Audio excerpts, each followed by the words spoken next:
Oke, kita mulai saja. Kalau layar sudah share, kita lanjut di mobile computing. Ya. Materi ini sebenarnya saya sadur dari materinya Pak Bula ya. Jadi saya gabungin ada konsep dari mobile cellular sama wireless security. Hari ini kita akan bahas dua hal ini langsung dalam satu chapter karena dia cukup berdekatan untuk materinya. Untuk di mobile computing hari ini kita bahas mengenai mobile cell. Jadi kalau bercerita mengenai teknologi mobile cell, ini kan dulu sebenarnya asalnya dia berasal dari telepon dengan radio sebenarnya yang digabungkan.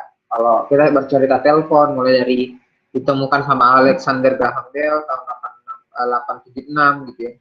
Kemudian ada Nikola Tesla gitu, di sisi radio yang dia temukan di tahun 1880, Guglielmo Marconi tahun 1894. Nah, ponsel ini kemudian menjadi gabungan dari telepon yang pakai kabel dengan radio yang sifatnya pakai frekuensi gitu ya. Nah, sebelumnya ponsel kan orang harus pasang telepon radio yang ada di mobil. Sekarang kehadiran teknologi adanya tower memungkinkanlah orang ini untuk membuat mobile cell di dalamnya. Dia ada 25 channel yang frekuensi yang disiapkan di setiap tower. Artinya kalau mobil dia punya transmitter yang kuat, channelnya ini terbatas dalam artian tidak semua orang bisa pakai secara bersamaan gitu ya. Karena kan harus bergantian dari satu channel ke channel lain. Kalau orang lain ada orang akses itu, dia harus menunggu channelnya dulu kosong. Kemudian muncullah teknologi sistem seluler gitu. Jadi dia bagi dia bagi antara suatu kota atau daerah itu jadi satu frekuensi sel kecil. Jadi memungkinkanlah kita ini untuk frekuensi ulang dalam satu kota. Jadi mobil sel kalau dikatakan bahwa dia penerusnya radio dengan telepon lah ya, telepon kabel. Dan untuk memperbaruinya dia perbaikin dengan cara membuat beberapa BTS. Kemudian untuk konsep sistemnya sendiri seluler analog ya. Kalau di awal kali dia pakai power, kemudian pakai frekuensi yang sifatnya seluler analog, dia pakai 1/7 dari channel sifatnya duplex. Nah, duplex itu artinya dia komunikasi dalam dua arah. Kemudian frekuensinya dia unik, gunanya buat apa? Supaya tidak ada collision. Collision artinya ada tabrakan voice ataupun suara yang bisa mengganggu kita ngomong. Nah, untuk di frekuensi ataupun seluler, sebenarnya ada proses perhitungannya juga. Jadi misalkan kalau dia pakai 2 frekuensi per panggilan ataupun channel duplex, kalau ada 395 kanal dalam satu carrier dan 42 frekuensi lain, cara menghitung untuk menghitung tabrakan collisionnya dengan cara ya harus kalikan dari berapa banyak jumlah frekuensi, kau kurangi dengan frekuensi channel control, baru kau bagi dengan kau bagi dengan total jumlah frekuensi per panggilan. Baru kalian dapat nanti 395 carrier dalam satu suara.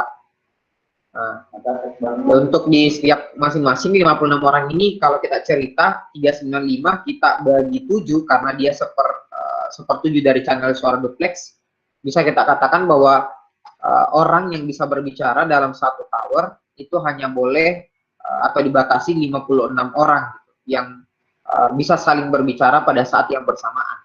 Jadi bayangkan ya, 56 orang. Kalau dikategorikan orang yang komunikasi dua arah dalam satu BTS, dia cuma bisa ngomong 28 panggilan gitu, 28 panggilan. Karena 28 kali 2 jumlahnya 56. Jadi 28 sebagai penerima atau pengirim penelpon itu berbicara bersama-sama. Jadi ini konsep hitungan di seluler analog ya. Nah, bagaimana untuk transmisinya? Kalau transmisinya sih sebenarnya di mobile seluler, kalau kita bercerita dia bawa carrier, ada istilah namanya MPSO, jadi mobile telepon switching office. Ini yang akan tangani ponsel dengan PSTN ini kontrol untuk semua base station. Jadi dia yang atur yang mana channel yang bisa connect dengan yang tidak. Kemudian kalian dulu kalau transmisi seluler analog itu dia masih kecil, dia punya watt, jadi masih 0,6 watt dan 3 watt. Keuntungannya Kalau transmission station, konselnya tidak berada di dalam di luar sel, gitu. Dia ada dalam sel. Konsumsi listrik yang kepake pun juga itu lebih kecil, sehingga kita bisa lihat baterai itu bisa dipakai dalam ukuran kecil. Nah, dari setiap BTS yang kalian lihat yang di sini, konsepnya sebenarnya orang pakainya kayak apa ya, heksagonal, kalau saya bilangnya. Jadi setiap sel ini masing-masing BTS itu kurang lebih jaraknya sampai 26 km. Jadi radius yang kepake sampai 26 kilo. Ruang lingkupnya heksagon kayak grid. Jadi kalau yang mau masuk daerah sini itu tercover lah ya, tercover dia punya jaringan. Jadi jangan pernah kalian cari sinyal pas di bawahnya BTS. Jangan pernah cari sinyal HP di bawah BTS. Kenapa? Karena itu blank zone. Apa ya? Black zone namanya kalau kita sebutnya. Jadi sinyal dari BTS itu hanya bisa sekitar mulai dari 36 derajat. Jadi daerah sisi bawah di sini. Ya, daerah bawah yang ini. Nah, baru radiusnya keputar. Jadi kalau di bawah sini itu belum dapat. Bukan belum dapat yang black zone ya. Untuk arsitekturnya sendiri di sistem seluler, karena dia seluler, arti dia unit dasarnya adalah seperti kayak bangun sel. Kemudian seluler artinya dia di cluster. Jadi unit dasarnya apa sel data yang tergantung dari areanya, kemudian dia cluster ya, di setiap frekuensi. Nah, kenapa BTS itu jangkauannya bisa sampai jauh? Karena banyak BTS dan sistemnya tercluster. Jadi misalkan untuk BTS 1, BTS 2, BTS 3, dan 4 ini dia akan diklasterisasi dari sel 1, 2, 3, dan 4, dan seterusnya. Jadi jumlah klasternya ini diambil dari berapa banyak jumlah BTS. Nah, untuk di komunikasi mobile seluler ada istilah namanya area splitting. Area splitting ini gunanya apa? Dia bagi sel ini menjadi subsel. Jadi tujuannya apa? Supaya kalau ada area yang padat layanan, gitu ya, yang padat layanannya, di situ juga pakai internet, di situ kami juga menelpon, di situ kami juga SMS, gitu. Layanannya masih bisa kepake. Layanannya masih bisa dipakai. Kenapa? Dia ada proses splitting namanya. Jadi dia nge-split yang mana kanal untuk dipakai nelpon, kanal yang dipakai internet, kanal yang dipakai untuk mengirim SMS misalkan.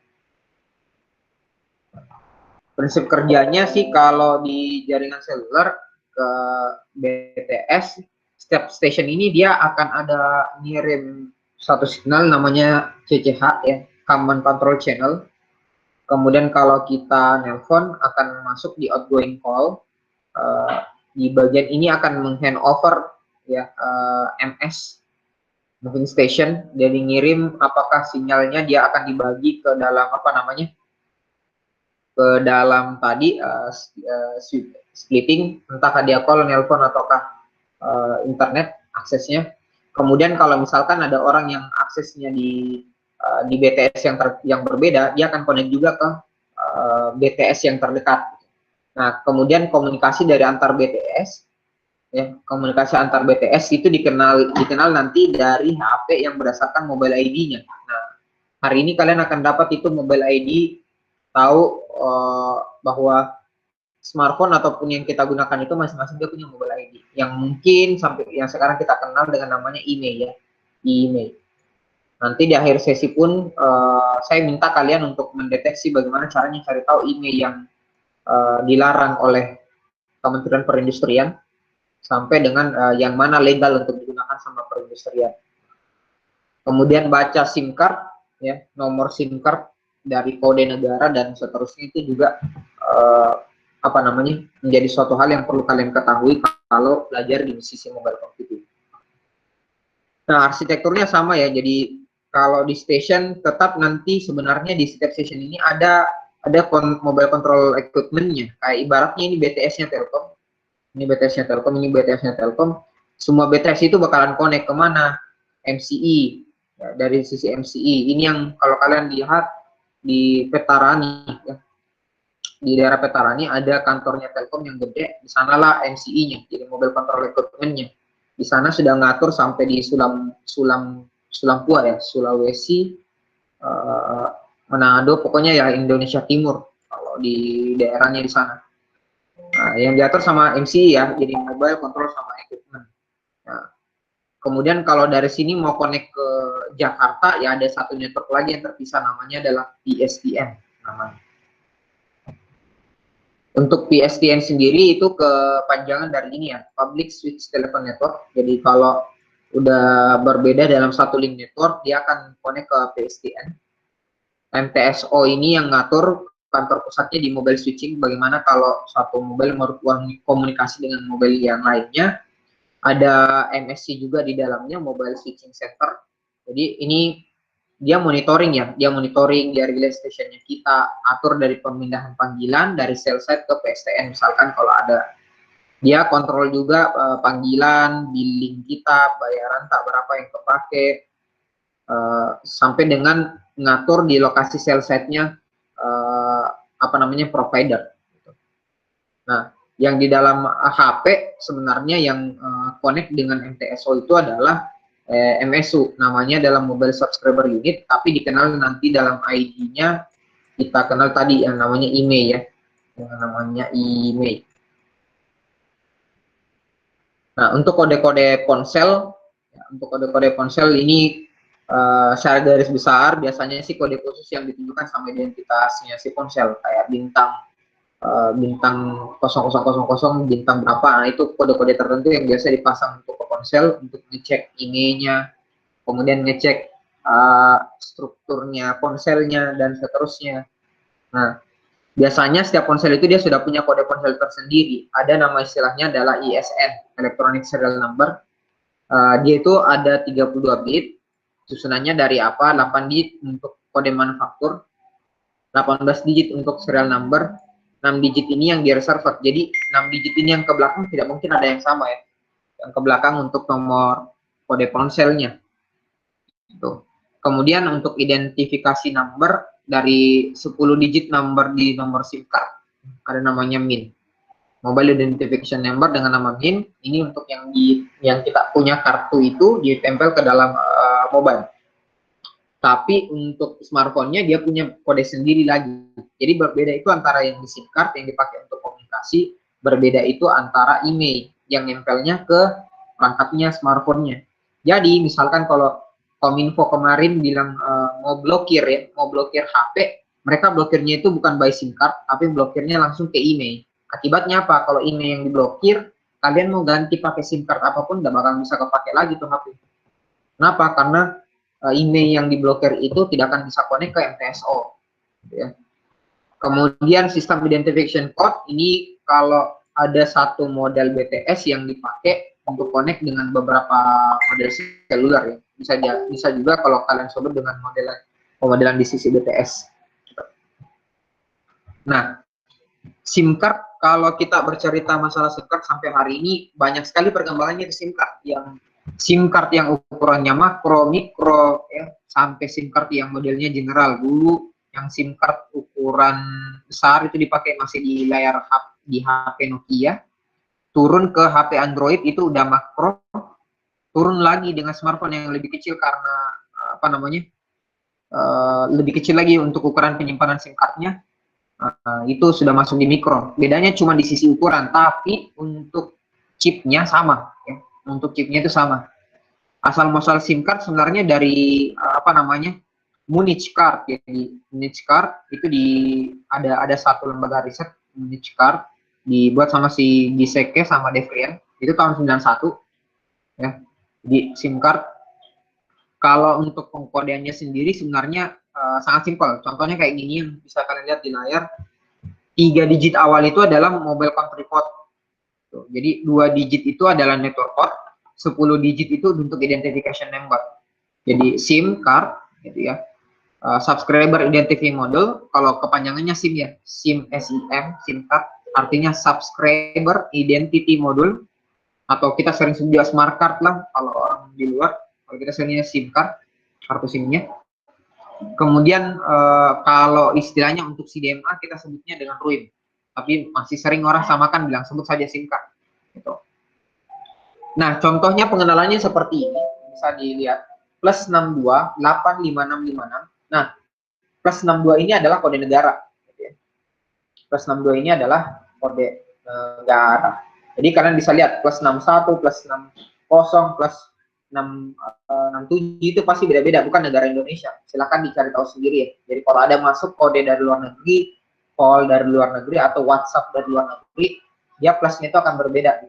Indonesia yang plus 62 di depannya.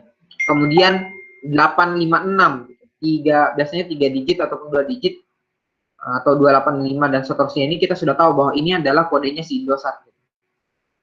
Kalau di sini berubah mulai dari 812, nah biasanya kita sudah tahu gitu. 81 itu berarti Telkomsel, mobile networknya Telkomsel. Itu.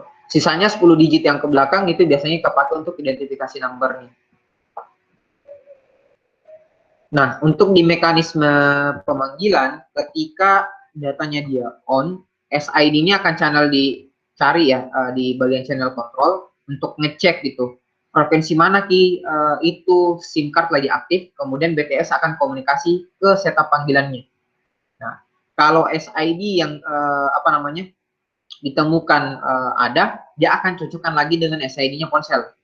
Tapi kalau nggak ada, bisa jadi dia bakal ngomong no service atau nomor yang Anda hubungi ini tidak aktif. Nomor yang Anda hubungi ini tidak ada. Nah, pernah ya kalian coba tes lah ya, nelpon ke nomor sembarang lah. Kemudian kalau SID tidak nemu, ini pasti akan ada suara yang masuk, nomor yang Anda hubungi ini tidak terdaftar. Itu artinya apa? SIM card yang kepake itu di dalam database-nya MTSO dan lain-lain, itu dia nggak ada. SIM card tersebut itu nggak ada. Jadi semua provider itu harus ngikut aturannya. Ya, harus ngikut aturan dari formatting SIM card, MTSO gitu dan seterusnya. Itu buat ngebantu satu hal yang sama untuk mencari nomor yang dituju agar bisa dikoneksikan. Nah, untuk kalau misalkan dia didapat, sebenarnya untuk melacak orang itu sangat gampang ya. Apalagi kalau ada kasus penipuan dan lain, tapi kuasanya itu ada di provider sebenarnya. Dia bisa lacak dari mana? Dari data yang ada di MTSO, sampai dia lihat lokasi ponselnya ada di dekat BTS yang mana. Gitu. Kalau ada panggilan yang masuk secara garis besar, kalau ada panggilan masuk, biasanya MTSO akan cari posisi ponselnya itu di bagian sel yang mana untuk ngatur dia bisa berkomunikasi. Artinya MTSO akan cek kembali di bagian BTS yang kosong untuk channelnya dan aman untuk dipakai untuk call. Nah, MTSO juga dia siapkan 2 frekuensi ya, jadi agar si ponsel itu dapat terima panggilan, ya, dia punya juga kanal sama frekuensi tertentu yang bisa dipakai. Tapi kalau misalkan kita lagi bergerak, misalkan lagi di kendaraan, ya bisa jadi sinyal itu melemah. Kenapa?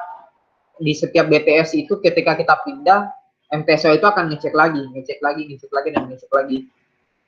Nah, BTS ini dia koordinasi semua lewat MTSO. Nah, jadi kanal kontrolnya, kalian bertukar informasi, perubahan kanal frekuensi, ya, itu semua model koordinasi lewat MTSO.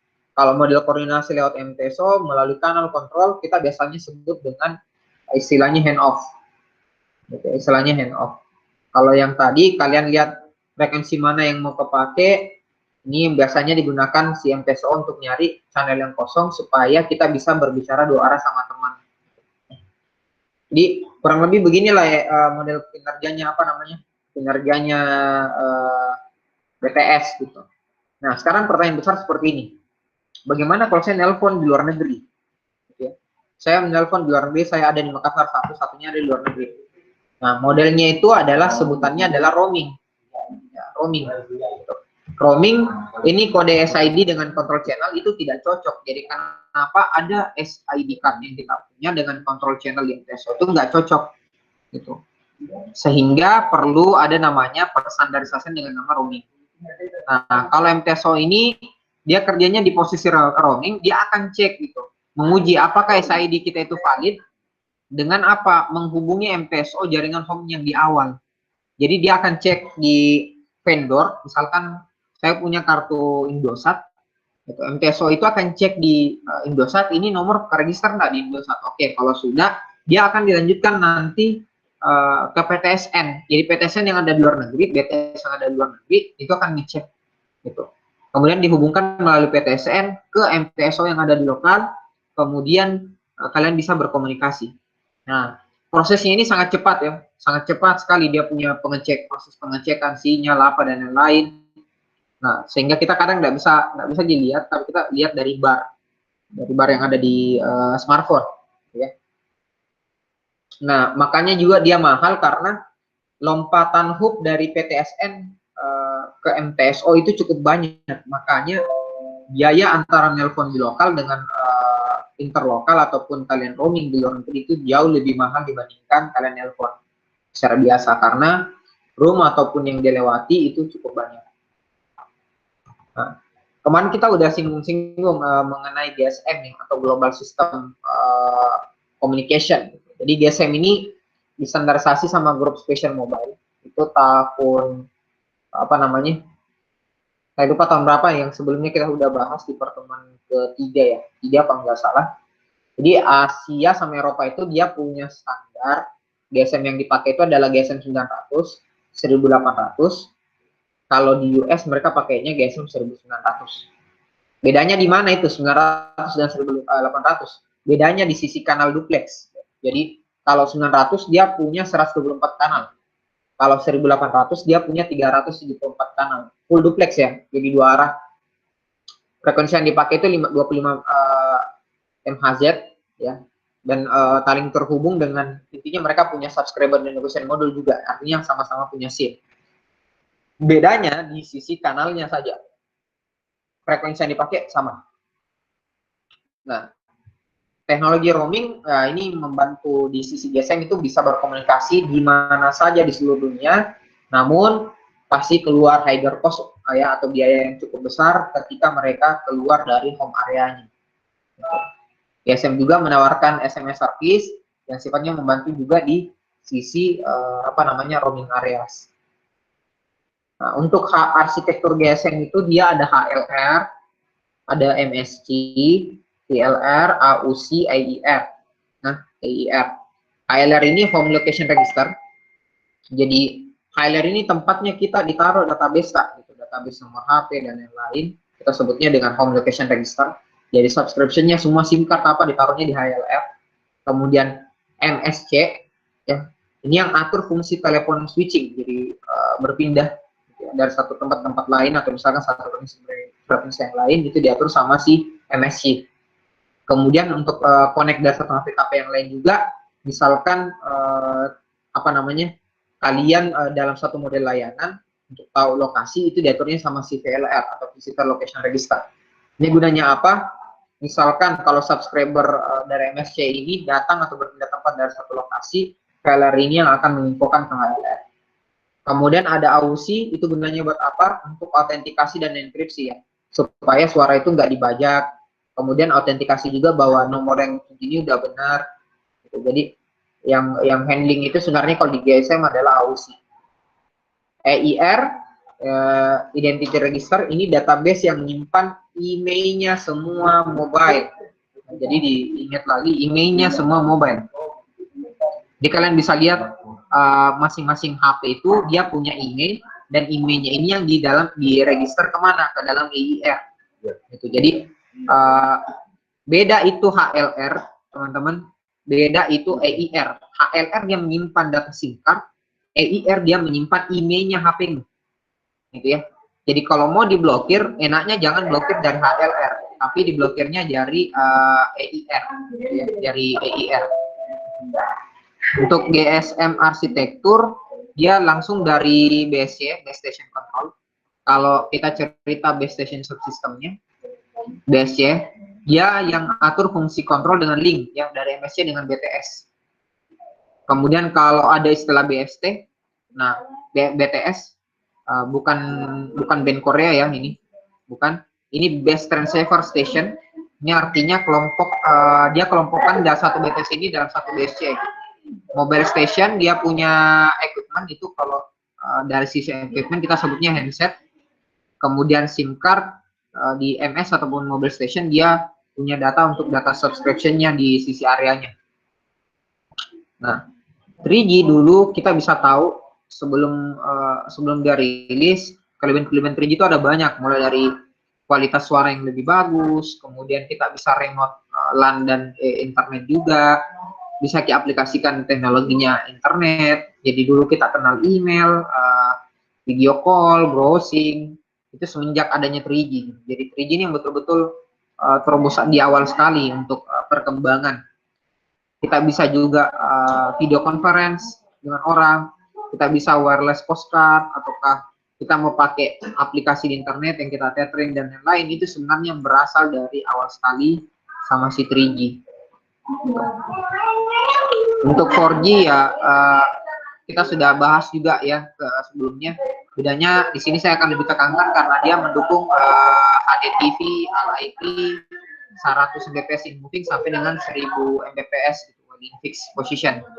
Spektralnya untuk di 4G itu higher network capacity, simultan usersnya itu per user, jadi lebih banyak begitu user yang bisa mengakses selnya dalam satu satuan. Dan kalau kalian bergerak, ya misalkan kalian lagi di atas mobil nih, di atas mobil lagi video call, kecepatannya sebenarnya kalau 4G dia hanya bisa sampai 100 Mbps. Kalau untuk kalau dia lokasinya di fix, lokasinya tempatnya fix, kalian dapat itu 1000 Mbps gitu. Nah, jadi bahkan kondisi bergerak pun kalian bisa lihat kecepatannya antara 4G kalau kita lagi bergerak itu sudah bisa nyentuh 100 Mbps. Kalau lokasinya tidak bergerak, dia bisa nyampe sampai 1000 Mbps gitu.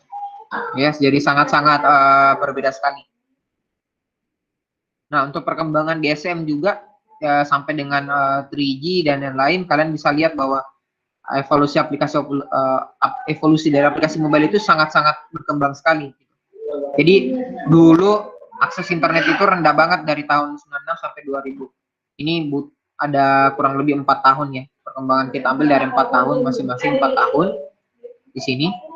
SMS itu bisa dipakai 96 sampai 2000, tahun 2000 sampai tahun 2004 kita bisa pakai internet, sudah kenal mobile banking, e-banking, bisa kunjungin portal berita, ya, main voice notes dan seterusnya. Namun setelah 2004 itu baru lebih gede lagi. Kenapa? Sudah kenal video phone, trading, roaming internasional udah lebih baik. Kita bisa lihat juga beberapa aplikasi jasa pendidikan. Ini model-model untuk aplikasi mobile-nya. Nah, ini mobile seluler, adik-adik. Saya sudah jelaskan mulai dari SIM card-nya, kemudian email yang dikoneksikan ke HLR dan AIA. Selanjutnya kita akan kenal di teknologinya Wi-Fi, ya. Teknologi Wi-Fi. Sebelumnya kemarin kita udah kenal ada namanya Zigbee, WiMAX dan lain-lain. Tapi hari ini saya coba lihat untuk di security autentikasi dari sisi Wi-Fi. Nah, Wi-Fi kita sudah tahu kepanjangannya adalah wireless fidelity. Di teknologi yang memungkinkan kita, ya, usersnya dari sisi frekuensi radio untuk mentransfer data, gitu ya, melalui udara. Jadi teknologi wireless tanpa kabel yang menggunakan frekuensi radio untuk mengirim data melalui udara. Nah, standarnya sebenarnya dipakai sama IEEE 80211, namun dia punya beberapa standar, adik-adik. Jadi ada 8G. Nah, ini tergantung WiFi adapternya kalian masing-masing. Dan broadband ini semua beda-beda ya, antara 11A, B, dan G. Sebentar kita lihat standarnya masing-masing yang 11A, B, dan G itu kayak gimana. Sebelum itu lihat dulu di dunia sebenarnya ada namanya Wi-Fi Alliance. Alliance ini kayak dibilang organisasi lah ya, satu organisasi yang ngatur standarisasi untuk Wi-Fi. Jadi Wi-Fi Alliance ini adalah non-profit standard organization, jadi dia memang semata-mata untuk organisasi riset bareng-bareng. Jadi organisasinya ini global. Ini yang created pertama kali atau yang membuat pertama kali brandnya Wi-Fi, nama brandnya Wi-Fi. Gitu. Kemudian muncullah Wireless Internet Compatibility Alliance. Nah, logonya mungkin kalian lihat di laptop dulu ya, laptop dulu yang di awal-awal sekali, yang support ada Wi-Fi, ataukah di smartphone atau apapun device yang pakai Wi-Fi, kalian akan lihat logo kurang lebih seperti ini. Wi-Fi IBG certified. Artinya platform yang dipakai itu udah di certified sama si Wi-Fi Alliance. Jadi kalau ada logo kayak gini. Nah, ini tadi yang standarnya ya, ada standar A 802.11a, 802.11b dan 802.11g. Yang ini ya. Makanya di sini ada A, B, dan G. Nah, untuk konsorsium Wi-Fi sebenarnya sudah sangat besar ya. Seluruh brand itu sudah masuk, mulai dari kalau kita cerita Apple punya, AMD, Broadcom, Atheros. Ini yang paling sering kalian dapat pasti di laptop ya. Ini yang paling sering. Ini yang paling sering berstandar bareng ngirim gitu ya. Di laptop paling umum yang dikerjasamakan sama si Asus, sama si Acer gitu ya, Acer dan lain-lain. Dia itu paling tidak brand konsorsium Wi-Fi-nya adalah Atheros sama Broadcom. Compact beda sendiri. Fujitsu tuh dia punya brand sendiri gitu di sisi Wi-Fi ini. Jadi makanya itu kalau download driver, lihat oh ternyata konsorsium Wi-Fi-nya dari si Atheros, oh konsorsium Wi-Fi-nya dari Broadcom. Kalau ditanya yang lebih bagus, pengalaman yang saya pakai adalah punyanya Broadcom. Kalau yang kepake ya. Kalian bisa kunjungin websitenya di atheros.com, di www.broadcom.com. Ada sangat banyak. Ini juga kayak macam D-Link, ini sudah sangat sering nih lihat di D-Link yang kasih keluar apa namanya, kayak router, ya, switch dan lain-lain. Intel pun juga sebenarnya ada, dia kasih keluar juga apa namanya, router ataupun tersendiri. Tapi kadang ada laptop yang udah mau kerjasama langsung dengan konsorsium Wi-Fi. Nokia juga sama, dia punya juga sendiri Wi-Fi konsorsium sendiri. Yamaha, Sony, Toshiba dan yang lain itu sama. Gitu. Tapi kadang ada yang join ya antara Atheros dengan Asus, Broadcom dengan Acer misalkan. Nah, ini semua adalah konsorsium Wi-Fi yang ada di seluruh dunia ya.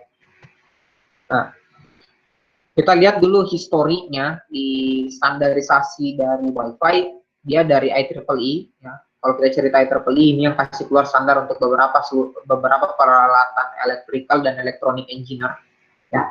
Ini pertama kali spesifikasinya distandarisasikan tahun 97. Ya. Kalau untuk 802.11, dia ngatur apa? Speed yang diakses sampai dengan frekuensi yang kepake hanya boleh ngikut standar yang 802.11. Artinya semua perangkat elektronik yang menggunakan Wi-Fi kalau pakai 802.11 initial speed itu antara 1 sampai dengan 2 Mbps. Ya, 2 Mbps. Nah, untuk yang sekarang ini standarnya udah nggak seperti ini ya, udah jauh berbeda nih. Namun kalau kita lihat historinya dari A B ya, dari A, dari B sampai dengan G. G ini perkembangannya dari tahun 99, kalian bisa lihat 99, baru nanti muncul tahun 2003 untuk 11G. Gitu. Jadi IEEE ini yang ciptakan standar, tapi yang sertifikasi Wi-Fi perangkat itu adalah Wi-Fi Alliance. Jadi perlu diperhatikan ya, yang ciptakan standar itu berbeda dengan orang yang sertifikasi produk. Ini dua hal yang berbeda. Kayak contohnya mungkin Indonesia kasih keluar standar namanya adalah SNI ya, Standar Nasional Indonesia. Tapi yang sertifikasi setiap produknya itu berbeda. Ada lagi satu badannya tersendiri. Ya, kayak mungkin yang bikin standar halal kita bilang adalah Kementerian Agama. Namun yang sertifikasi apa namanya? Sertifikasi bahwa dia halal atau tidak itu kembali di daerahnya masing-masing. Mungkin contohnya kayak di Departemen Kesehatannya itu sendiri. Nah, ini di sisi konsorsiumnya Wi-Fi. Bagaimana dengan hotspot? Nah, hotspot ini kalau saya bilang sih sebenarnya hampir mirip dengan Wi-Fi. Cuman bedanya dia layanan yang simplify ya, lebih simple. Lebih simple, yang standar cakupannya itu dia lebih ke arah internal. Jadi kalau ada orang cerita hotspot artinya di layanannya internal. Kenapa? Dia dilayani sama satu model wireless. Standarnya pun sama, yang dipakai itu adalah 802 ABG, 802.11 A, B, dan G. Jadi gunanya di mana user ini masuk ke AP, Kemudian si users ini dapat internet ataupun bisa berkoneksi dengan yang lain itu melalui access point, gitu ya, melalui access point yang ada di sini. Bahkan HP pun saat ini sudah canggih nih. HP pun sudah bisa nih dibuat sebagai hotspot. Ya. Dia sudah bisa dipakai sebagai hotspot. Kalau dulu enggak, kita harus beli satu peralatan yang berbeda untuk bisa digunakan sebagai hotspot.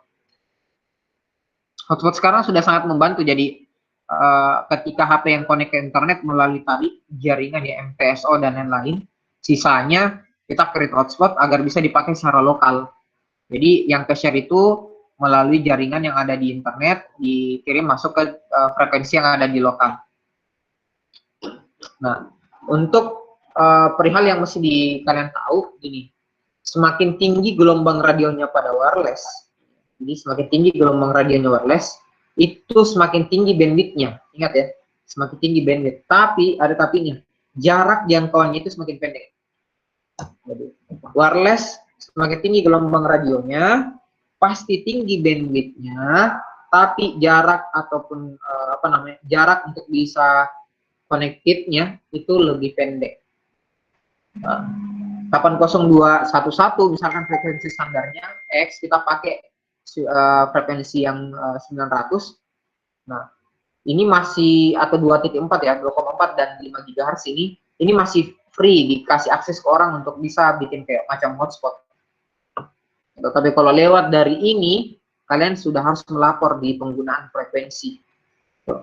Makanya dulu banyak radio amatir ya. Radio amatir, lupa ada yang punya kayak session di rumahnya sendiri dan bisa orang saling ngomong gitu. Mungkin kalian pernah lihat ommu atau mungkin kakekmu yang pakai walkie-talkie di rumah, kemudian dia bisa komunikasi dari jarak jauh. Itu masih dimungkinkan. Kenapa? Frekuensi yang dipakai itu masih ada di kisaran ini, 2,4 sampai dengan 5 GHz. Untuk di pemodelan hotspot sendiri itu bisa dilihat yang connect di akses hotspot itu adalah ISP ya. Jadi pertama ISP provider, saya lihat ISP provider, kita bisa lihat kayak Telkom, kayak XL Home ya, kayak Telkom. Ini sebenarnya yang jadi ISP-nya kita gitu ya.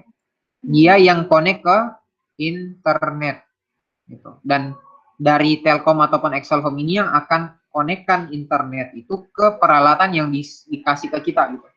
Nah, modelnya kalau dia pakai antena, jarak yang kepake misalkan 15 sampai dengan 24 desibel untuk frekuensinya. Backbone antar gedung yang bisa dijangkau itu 2 sampai 10 kilo. Jadi gini, kalau kalian misalkan punya internet dari satu tempat, mau ngirim ke tempat yang lain, kalian bisa tinggal beli aja antena yang seperti ini. Itu jaraknya kurang lebih bisa 2 sampai 10 kilo nih. Nah, sisanya kalian tinggal atur jarak tembak ya. Tinggal pintar-pintar menembak dari satu akses ke akses lain. Jadi, kadang antena ini nih yang kepake turun ke warkop, ke mall, ya, dan lain-lain. Kalian bisa lihat contohnya kayak di Hotel Denpasar lah ya. Hotel Denpasar itu dia pakai modelnya pakai antena seperti ini. Jadi 15 sampai dengan 24 desibel data yang dikirim. Nah, di lokal ya baru mereka pakai access point atau hotspot. Gitu. Namun yang koneksi di luar internetnya, mereka pakainya adalah antena. Gitu ya. Jadi antena. Bisa juga kalau kabelnya yang dipakai di sini itu adalah fiber. Nah, yang udah nggak pakai ini.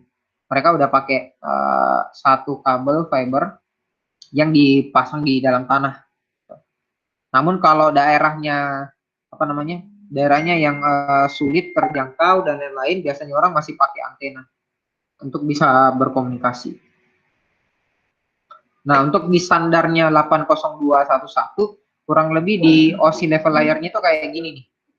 Ya, OSI level layarnya kayak gini. Jadi data fisikalnya, data linknya, network transport yang saling berkomunikasi dengan IEEE 8021 dengan reference model itu rata-rata kalau ada satu perangkat dengan data lain, mereka berkoneksi dengan data link dengan physical layer, gitu ya. Physical layer, dia data link di mana LLC, MAC address, dia bisa connect kalau MAC access-nya ada, medium access control-nya ada, kemudian aksesnya pakai data link ataupun data physical. Makanya kalau kalian perhatikan di apa namanya ini, di jaringan internet, kalian belajar itu membaca MAC address-nya setiap perangkat. Kalian pasti belajar ini, membaca MAC address-nya setiap perangkat. Dan kalau kita mau blokir jaringan internetnya orang, ya blokirnya itu dari MAC address. Karena ini yang akan sulit untuk diduplikasi. Untuk di standar 80211B, ini limitasinya dia dibatasi dari range-nya ya. Jadi range-nya dari setiap 1 sampai dengan 3 layer. Frekuensi yang kepake 2,4 GHz untuk 80211 itu. Dia punya 11 channel dengan 3 model data overlapping. Jadi kalau pengiriman datanya dia support sampai dengan 11 Mbps. Gitu. Tapi datanya realistis yang ada di lapangan sih biasanya cuma hanya 4 sampai 5 Mbps kalau yang punya standar 80211B. Gitu ya. Ini biasanya dipakai untuk teknologi yang sifatnya langsung atau direct.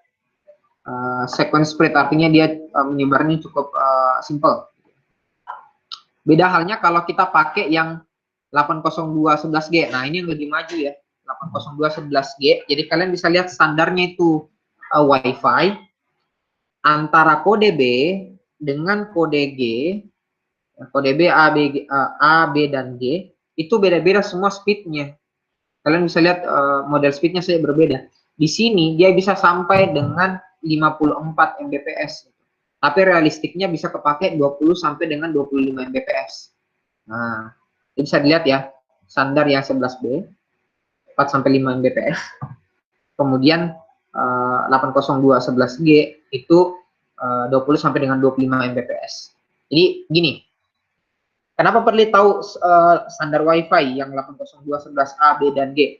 Percuma internetmu masuk, misalkan di rumahmu ya, ini di rumahmu ini, masuk internet di rumah, internet masuk di rumah, anggaplah 100 Mbps. Anggaplah internetmu di rumah itu 100 Mbps. Tapi router yang kau pakai, yang standarnya hanya 80211B atau 11G, misalkan ya, perhatikan speednya yang bisa transfer itu berapa besar. Kalau hanya 20 sampai 25 Mbps, saya bilang rugi. Gitu ya. Rugi punya internet yang 100 Mbps kalau perangkatnya hanya bisa salurkan sampai 5 sampai 10 Mbps atau 20 sampai 25 Mbps. Gitu. Jadi saya bilang tadi rugi. Jadi perhatikan ya di sisi perangkat yang masuk, standarnya, kemudian perhatikan juga speed internet yang dipakai. Kalau A lebih kecil lagi ya, kalau yang 81A, dia range-nya dia cuma punya 12 channel. Nah, dia memang mulai dari 6 sampai dengan 54 Mbps, tapi rata-ratanya sih dia cuma 27 Mbps speed-nya. Nah, A lebih tinggi dibanding dengan G kayaknya ya. Kalau kita lihat dia punya range, dia realistiknya sampai 27 Mbps maksimum. Kalau ini rata-rata secara realistik dia 20 sampai dengan 25. Tuh, namun speednya sama, dia larinya ke 54 Mbps. Nah, bagaimana dengan security-nya di WiFi? Kita bisa atur security di WiFi dengan block service set identifier-nya. Dari apa? SSID. Jadi SSID itu yang kayak nama WiFi-nya, kalian punya perangkat gitu. Ketika kalian punya routernya ini memancarkan sinyal, itu masing-masing dia punya SSID, kalian bisa set gitu. Dengan nama, misalkan nama WiFi-nya apa namanya, internet rumah, itu mungkin SSID-nya. Itu kita bisa set identifier-nya, broadcast-nya. Nah, kalian bisa atur name-nya di access point untuk ngatur SSID-nya. Kalian bisa juga set password untuk SSID, gitu ya. Kalian bisa atur modelnya, penamaannya atau penataannya, bahwa kita taruhnya itu di tengah ruangan ataukah dalam di luar ruangan, gitu. Nah, di sisi security juga kita harus tahu bahwa selain mengatur keamanan internet ataupun WiFi melalui SSID, kita bisa atur dari MAC address filtering. Nah, jadi kalian bisa atur nanti kayak gini. Kalian tidak perlu lagi memasukkan kode ataupun password dari HP. Kalian bisa connect ke WiFi, misalkan ya. Kan setiap ini kalau kita connect ke WiFi dan kita forget misalkan ya, forget jaringannya, kita harus connect lagi dan memasukkan password gitu. Kalau MAC-nya kita disimpan ke dalam database-nya si access point, kita nggak perlu lagi masukkan password. Nah, dikuncinya dari mana? Access control filtering namanya. Jadi dia akan allow yang mana device yang bisa connect ke internet berdasarkan MAC address.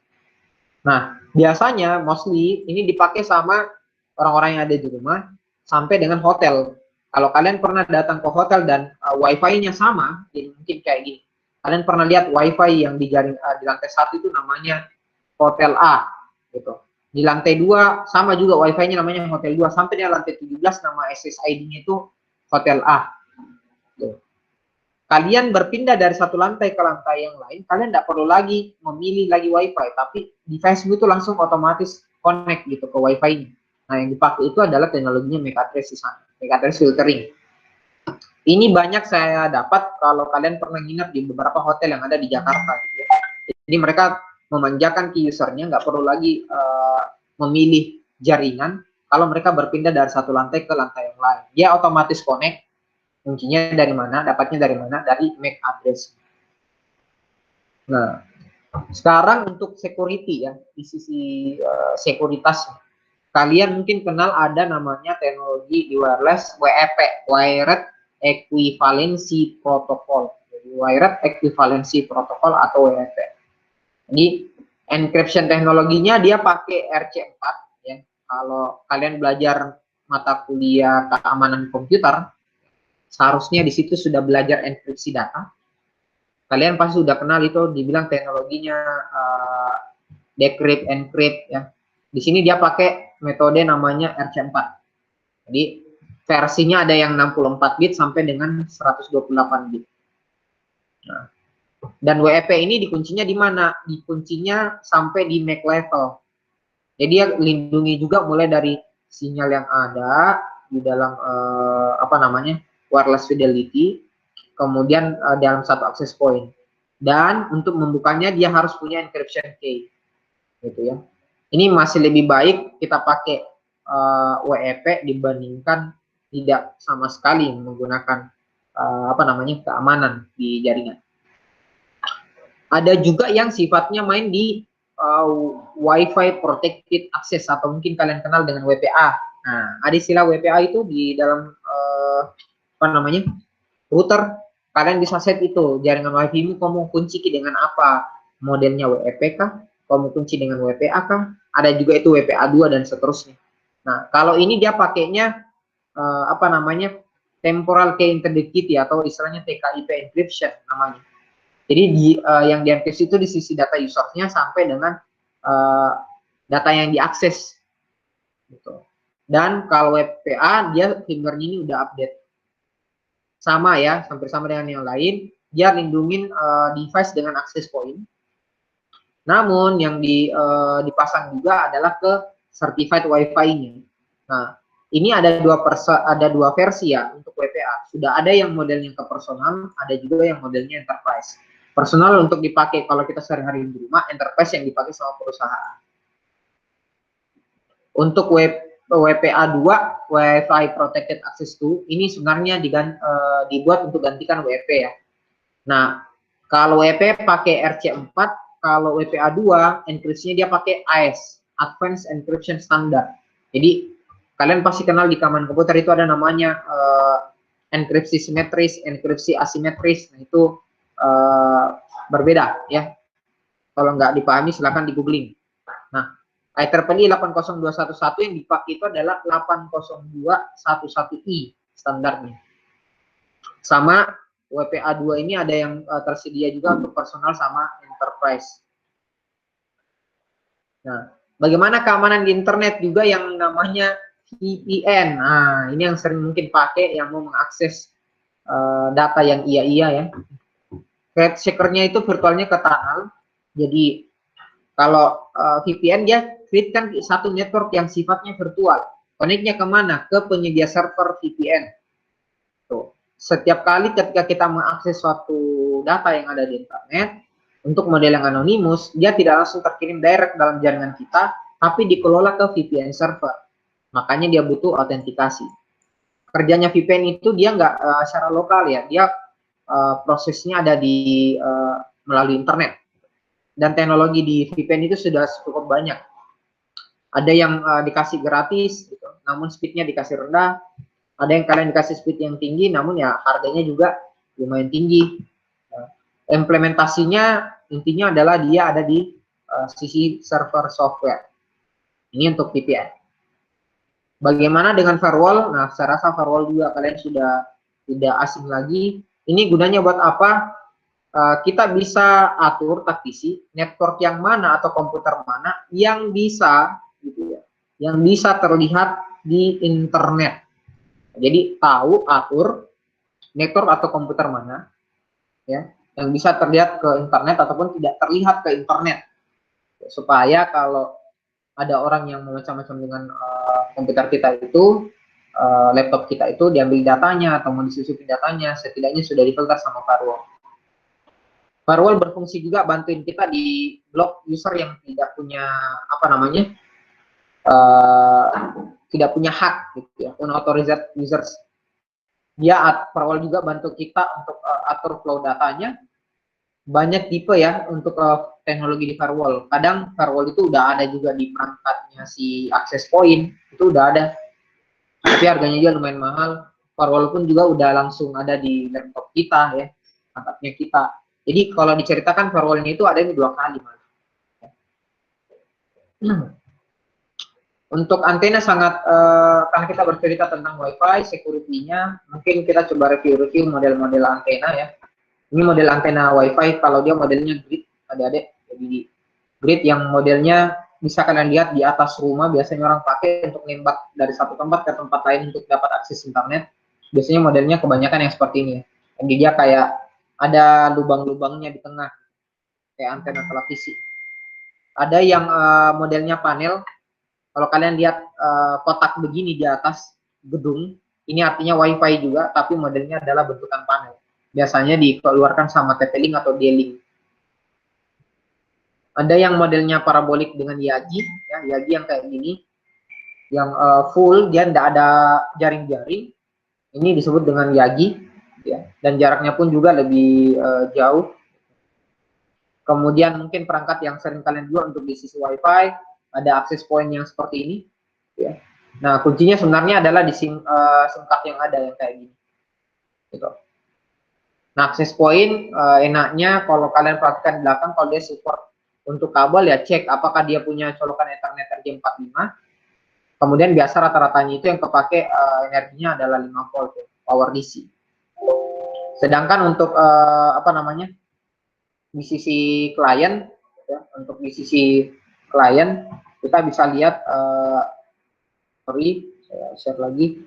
Di sisi klien ya seperti biasa kita bisa lihat sampel yang dipakai adalah smartphone-nya, laptopnya. Namun dari sisi laptop connect ke WiFi ya pasti ada PCI card-nya, gitu ya. Atau ada LAN card-nya dan seterusnya yang membantu peralatan kita ini bisa connect ke internet.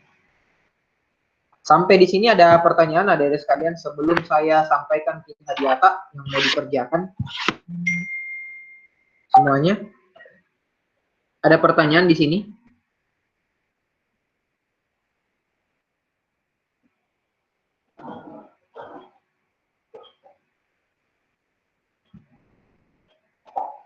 Halo, anyone?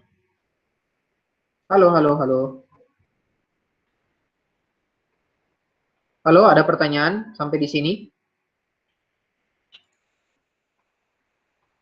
Oke, kalau tidak ada, saya lanjutkan. Untuk materi kita hari ini, teman-teman saya minta kalian untuk pembacaan SIM card ya. Jadi saya minta kalian baca SIM card kalian. Jadi nomor HP-mu semua, misalkan plus 62 bla bla bla apa gitu. Saya mau tahu kalian bisa baca. Ini kode untuk negaranya, yang ini kode untuk apa namanya? Kode HP saya ini adalah Telkom. Nah, dari mananya? Ya tadi yang kode berapanya. Terus nomor 2, saya minta kalian bikin tutorial mengecek email smartphone ya. Jadi ada di internet, kalian googling cara mengecek kode email di HP. Nah, kode email di HP. Kemudian email yang kalian ada di HP, silahkan cek di Kementerian Perindustrian melalui website di email.kemenperin.go.id. Silahkan dicek. Kalau email kalian tidak muncul, berarti HP kalian legal. HP kalian itu ilegal ya, tidak legal. Nah, black market lah itu HP. Tapi kalau email kalian muncul, berarti HP kalian itu legal. Nah, saya mau lihat kalian bikin apa namanya langkah-langkahnya ya. Jangan lupa di email HP kalian itu 4 digit terakhir di apa namanya di blur. Tolong di blur sebelum kalian kumpulkan, gitu ya. Sebelum kalian kumpulkan, jangan sampai emailmu ditahu. Jadi intinya 4 digit yang terakhirnya itu kalian blur. Saya cuma mau lihat kalian tahu nggak langkah-langkahnya ngecek email di HP sampai dengan mengecek email itu asli atau enggak di websitenya Kementerian Perindustrian. Jadi bikin key step-stepnya, nah, tutorialnya. Semuanya dikerjakan ke dalam Word, kalian masukkan dalam Google Drive, kemudian link dari Google Drive-nya kalian kumpulkan kembali di Classroom. Sampai di sini jelas untuk hadiah yang mau dikerjakan semuanya? Kalau ada pertanyaan silahkan. Halo? Halo, halo, halo, halo. Oke. Sip. Kalau sudah jelas, saya rasa untuk pertemuan kali ini saya cukupkan. Ya. Minggu depan saya mau sampaikan, memang minggu depan kita mid test. Ya. Mid test. Silakan belajar. Konsep mid testnya itu akan sama dengan sebelum-sebelumnya. Jadi akan ada pilihan ganda yang kalian akan jawab gitu. Materi yang diambil adalah 3 materi terakhir dari sampai hari ini. Jadi materi 7, 6, dan 5. Jadi mulai dari 5 ya, 5, 6, 7. Intinya 3 materi terakhir ya, yang silakan dipelajari, itu yang masuk di mid test. Oke, semuanya kalau sudah nggak ada pertanyaan lagi mengenai mid test dan hadiahnya yang mau kalian kerjakan, saya cukupkan dulu untuk perkuliahan kita hari ini. Lebih dan kurangnya mohon dimaafkan. Wabillahi taufiq wal hidayah. Wassalamualaikum warahmatullahi wabarakatuh. Sekian dan terima kasih. Sehat-sehat semua. Thank you. Sama-sama.